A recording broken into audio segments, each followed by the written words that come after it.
Hello बच्चों, कैसे हैं आप? क्या हाल चाल आपके?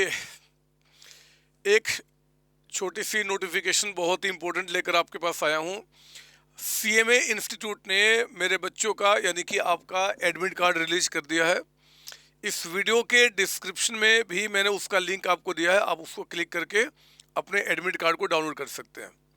और मेरे बच्चे, टाइम बहुत कम बचा हुआ है। एडमिट कार्ड को डाउनलोड करने के बाद, सब कुछ देखने के बाद आप बिल्कुल पढ़ाई पे लग जाएंगे और बेहतर तरीके से पढ़ाई करेंगे। चाहे आप सीएमए इंटर ग्रुप 1 के बच्चे हैं, चाहे ग्रुप 2 के, चाहे फाइनल के, आप सबके मैराथन मैंने यूट्यूब पे डाले हुए हैं, अकाउंटिंग स्टैंडर्ड के और भी बहुत सारी चीज़ें।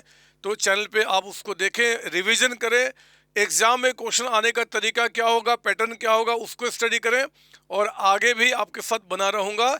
एग्जाम तक कोई परेशानी, कोई दिक्कत होती है तो आप मेरे साथ शेयर करेंगे, मैं आपके साथ बनाऊँ तब तक, जब तक कि आप सीएमए नहीं बन जाते। All the best. Admit card को डाउनलोड करें और पढ़ाई को आगे बढ़ाएं बच्चे। Thank you ji, thank you बच्चों, थैंक यू।